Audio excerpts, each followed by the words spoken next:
To Senegal now, which has held snap elections after the president dissolved parliament, hoping to sweep through ambitious reforms. President Bassirou Faye, seen here casting his ballot earlier today, is hoping for a legislative majority. In March, he became Africa's youngest elected leader, running on an anti-establishment platform which appealed to Senegal's large population of young voters.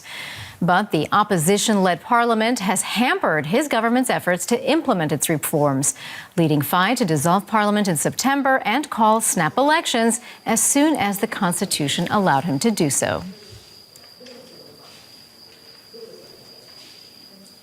Well, for more, I'm joined in the studio by Mamadou Diallo. He is a teaching fellow and PhD candidate at Columbia University. Welcome, Mamadou. Great to have you at DW. So this is a legislative election, but as we've explained, it really is being seen as an attempt for the president to actually be able to push through his promised reforms and to get a mandate from the people to do so. Will he succeed?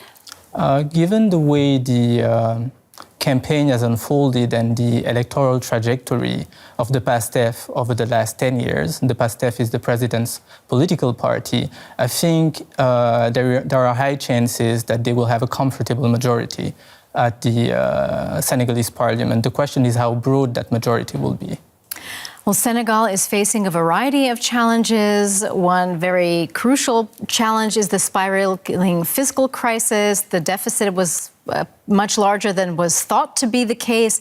What kind of an impact is this having on the citizens? I think what is really singular in the moment that we are living is not so much the fiscal crisis, because Senegal has long been mired in all kinds of deficits, whether budgetary or of the balances of payment and so on, but the fact that the current government has decided to be transparent about public accounts, both vis-à-vis the Senegalese public and its international partners. So it is the fact that the government decided to be open, transparent about the lack of transparency of previous regimes that has induced the current moment. As to the difficulties of the population, I think salaries are being paid to civil servants up to now. The government is not defaulting on any of its obligations.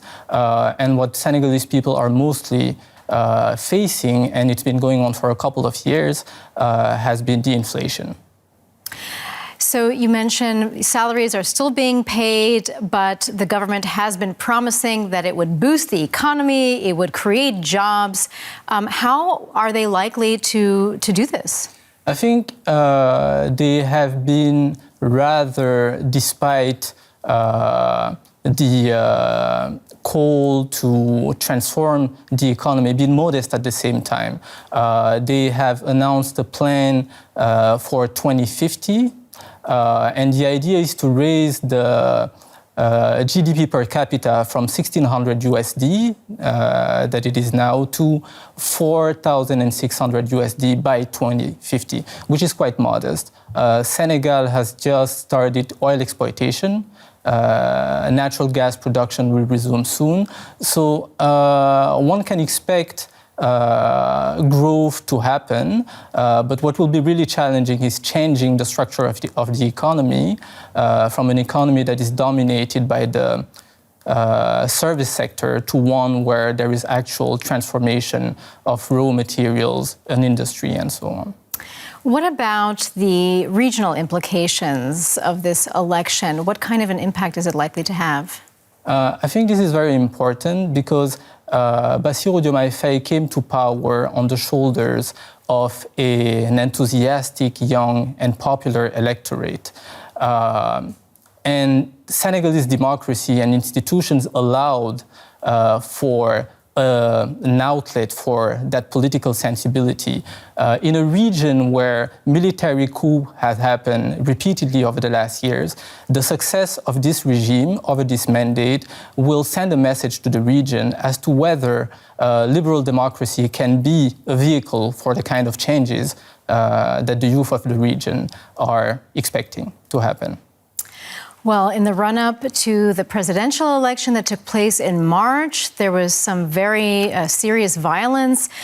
Are people worried that there might be similar levels of unrest now? I don't think so. I was just speaking to my father a few hours ago. He went and voted as he always do. Everything was quiet.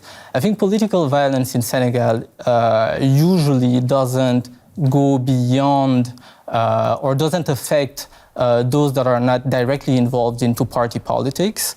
What happened these last years was actually an exception, and violence was raised to an apex. That is absolutely not customary in Senegal. Well, let's all hope that it stays as quiet as your family has described. Mamadou Diallo, pleasure to speak to you. Thank you so much for all of your insights. Thank you for having me.